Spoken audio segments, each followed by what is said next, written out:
quand vous dites professionnel, ça suppose des joueurs qui jouent en Europe. Voilà. Ceux qui jouent en Europe, il y en a 12.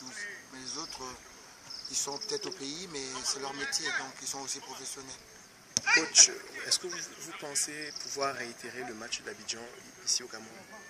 Deux matchs ne se ressemblent pas, mais si vous me le souhaitez, je signe tout de suite. Donc si c'est ça que vous me souhaitez, j'accepte.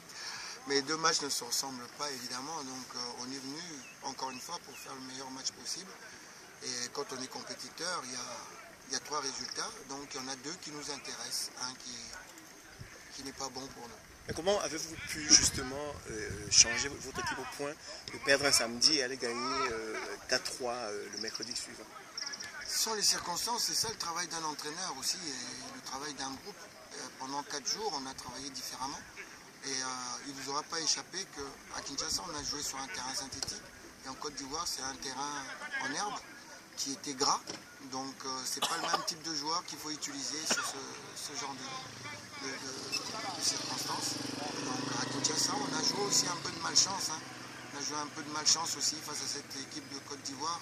Je crois que la défaite, c'est un peu comme contre le Cameroun. Au match aller, le Cameroun a 2 occasions, il marque les 2, nous on en a 6, on marque pas. Au match contre la Côte d'Ivoire, c'est la même chose, on a plus d'occasions que la Côte d'Ivoire, mais avec leur expérience, ils arrivent à nous battre.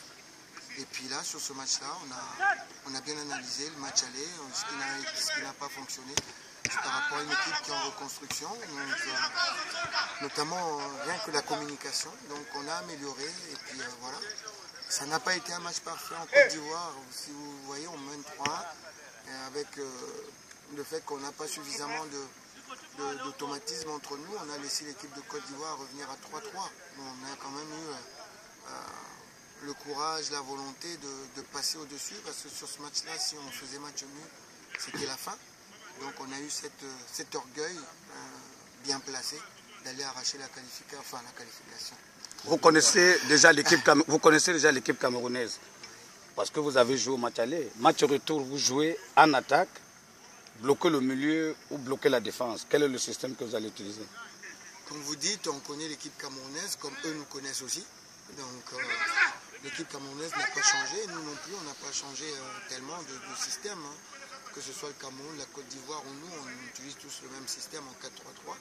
Il y a quelques changements au niveau de l'animation offensive, au niveau du milieu de terrain, mais globalement on se connaît comme ils nous connaissent et voilà, on va essayer d'utiliser une certaine façon de jouer pour le mettre un petit peu en difficulté, tant quand ils ont le ballon que quand ils ne l'ont pas. Et je pense que la grosse difficulté pour nous, c'est qu'en face, il y a le Cameroun. Vous avez fait venir beaucoup de jeunes comme Cédric ou Neskens. Comment trouvez-vous ces joueurs-là, ces jeunes joueurs nés en Europe, comment arrivez-vous à les convaincre de venir jouer avec vous? Ce sont des gamins que je connais depuis longtemps. Ce sont des gamins qui ont envie et c'est ça qui fait un petit peu la différence. On a énormément de joueurs professionnels mais qui hésitent.